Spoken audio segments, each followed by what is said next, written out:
Howdy, folks. Today we're looking at the DCU Holiday Bash II from 1998 in DC Comics.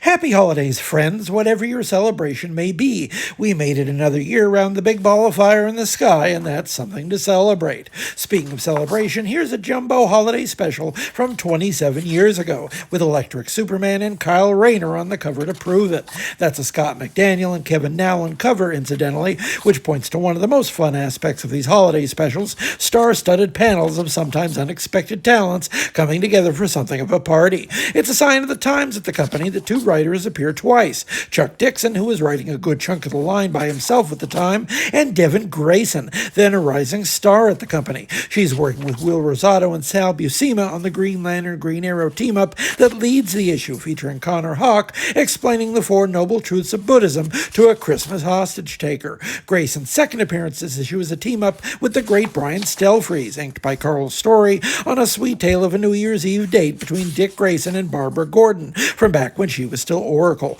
I'm always happy to see Stelfreeze's interior work. Perhaps I ought to dig some up for the channel. Of Dixon's two appearances, the first story is the issue's sole mention of Hanukkah, with Batman tracking down a thief who steals the collection box at the Gotham Synagogue. The second Dixon story is more notable, considering it's a Sergeant Rock sketch with art by the great Russ Heath. A brief aside, really, with Rock receiving a solemn vision on the battlefield at Bastogne on Christmas night 1944.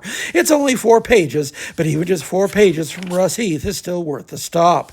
Jenny Blake Isabella reunites with her collaborator from the mid-90s Black Lightning revival, Eddie Newell, for a story about celebrating Kwanzaa, oft forgotten, or just as oft dismissed as a punchline, but not here. Sadly, this is printed a bit dark to fully appreciate Newell's nuance. Superman shows up for 3 pages, with Dan Jurgens in tow, a brief holiday theme strangely set during the events of Byrne's Man of Steel miniseries, because Lex still has hair. The Superman status quo was so messy at the time that a flashback was probably for the best, all things considered.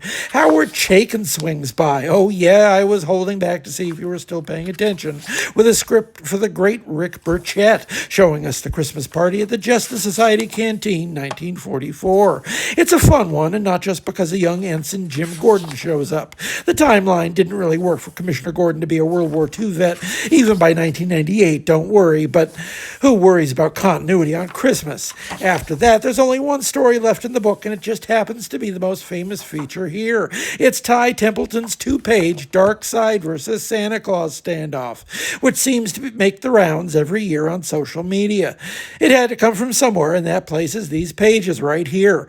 It's a classic for a reason.